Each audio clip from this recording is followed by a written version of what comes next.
So I've made the skirt for Dina, but now what I have to do is ruche it up. This is my toile, so this is just an example of what it's going to look like. So this is what I need to ruche up. So I'm just cutting a really long strip of organza out. So this strip put onto my tulle and what I sew my ruching light stitching on. The reason that I sew the ruching stitching onto a backing like this, a strip, is if I didn't, then the stitch would just totally get lost in the fabric. By putting it on this, this gives it a little bit of structure. The ruching in 3 sections, so one for the back, one for the front, and then one for the other back.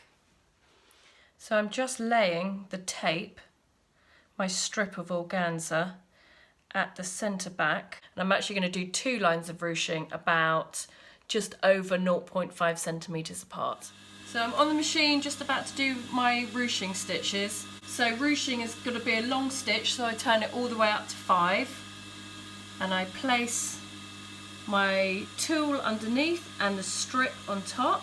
Make sure I've got really long threads because that's what I'm going to be pulling through. Don't backstitch, and then start sewing.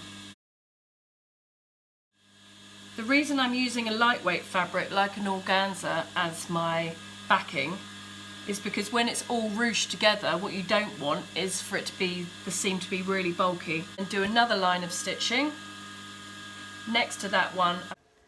So I've ruched up one half of the back, and then I'm going to start at the other half and then meet the ruching in the middle. You've got to constantly be rolling the seam back round into the right place. That's the back. This one's working really nicely. I'm just literally holding it really tight there, and then it's got a lot of stability. I say that, it's going to snap now. Ruched all the tulle, but you can kind of get an idea of what it's going to look like. I mean, it's incredibly fiddly and there's about 1 million threads hanging down, but it will be worth it at the end. Now I'm going to do exactly the same thing to the silk layer.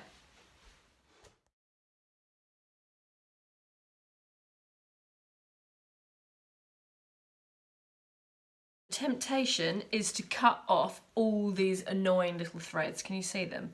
These are the ruching threads. Don't cut them off, because if you cut them off, the ruching might completely undo.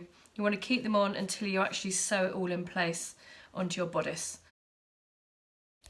Now I've just roughly pinned the silk bit of the skirt onto my lining. Now pin the tulle on top of the silk, and the dress is starting to come together, so it's really exciting this stage.